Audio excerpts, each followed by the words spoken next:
Hi guys, Home Appliances Advisor presents how to audit your manufacturing business successfully.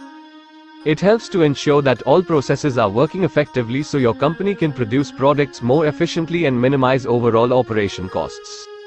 1. Select audit type. You must identify the focus and goal you want to achieve with the audit. From there, you can select one of the following 3 audit types that best meets your specified objectives. Implementation of these systems meets specified requirements. For example, a quality management system audit will review a company's existing quality system to make sure that it fits with company policies and required regulations. Product audits examine the services and products that a company offers to ensure they're compliant with performance standards as well as customer, government, and company quality standards. Process audits ensure that all company processes are performing efficiently within their established limits. This type of audit will check operation time and responsiveness as well as the effectiveness of each procedure and process specifications.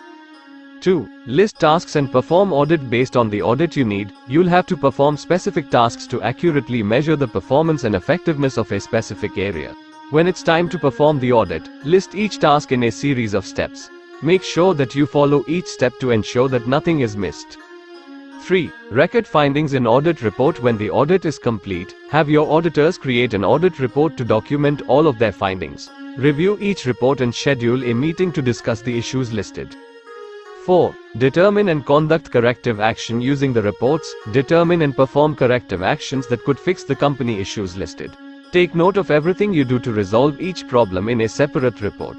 This will help you to keep track of the methods you try and help you to better choose corrective actions in the future.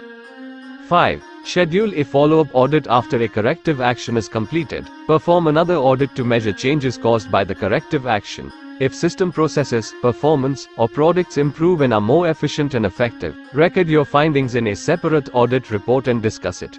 Then you can close the audit. If findings indicate minimal or no changes in processes, performance, or products, take note of this in a separate audit report and determine a new corrective action. Continue this pattern until things improve. Company audits are the key to ensuring efficient processes and quality products and services. So use the checklist above to make sure that you do everything to perform a successful audit for your company. Thank you for watching video. Please like, subscribe, comments and share. Prepared by Mohan Chandra Papane.